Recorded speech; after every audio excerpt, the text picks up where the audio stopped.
આ 15મો પ્રશ્ન છે, રડાર શબ્દ એટલે શું? હવે રડાર એટલે આમ તો અંગ્રેજી શબ્દ છે,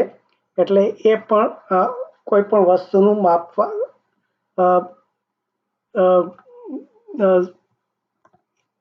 એ એક સાધન છે અને એનો ઉપયોગ આપણે થોડા ચિત્રો સાથે જોઈએ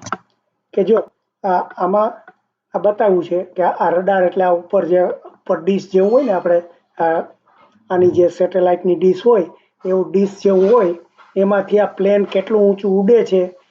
કેટલું દૂર છે, કેટલી ઝડપ છે, એ બધું આ રડારના મારફત માપી શકાય. કારણ કે એના જે જેમ ધ્વનિ કિરણો રેડિયોના જેમ મોજા આવતા હોય, આમાં ઇલેક્ટ્રોનિક મોજા જાય ને પાછા આવે, તો પાછા આવવામાં કેટલી વાર લાગી એના ઉપરથી માપી શકાય. એટલે એવી રીતે જો આ બધા ચિત્રો છે, આ રડાર આ જે મોટું બતાવ્યું છે એવી રીતે એનું દરિયાની અંદર નીચે વસ્તુ કોઈ ડૂબેલી હોય તો કેટલી ઊંડી છે એ પણ માપવામાં આ કિરણો આ જે મોજા ઉત્પન્ન કરે એનો ઉપયોગ થાય છે. એટલે આવી રીતે આકાશમાં, દરિયામાં કે ગમે ત્યાં ઘણી બધી જગ્યાએ આ રડાર યંત્ર જો આ ચિત્ર બતાવ્યું છે ને એનો ઉપયોગ થાય છે. એટલે એનું અંગ્રેજી નામ છે, આપણે બહુ પેલી ચિંતા કરવાની જરૂર નથી, પણ ખાલી એટલું સમજવાનું કે આ જે ગોળા જેવું સેટેલાઇટ ડીશ જેવું છે એવું રડાર હોય અને એ આપણે એનું ઉપયોગ આવી રીતે અવકાશ સંશોધનમાં પણ કરીએ છીએ.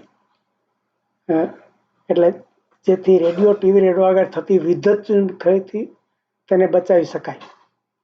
એટલે આ વાક્ય આખું આપણે જોઈ લઈએ કે રેડિયો ટેલિસ્કોપ સામાન્ય રીતે માનવ વસ્તીથી દૂર તેવા ઊંચા સ્થાન ઉપર ગોઠવવામાં આવે છે, જેથી રેડિયો, ટીવી, રેડિયો વગેરે થતી વિદ્યુત ચુંબકીયથી તેને બચાવી શકાય. એટલે આ જે રડાર છે ને એ આ ઇલેક્ટ્રોનિક મોજા ઉત્પન્ન કરે છે, ઇલેક્ટ્રોનિક મોજા ઉત્પન્ન કરે છે, એટલે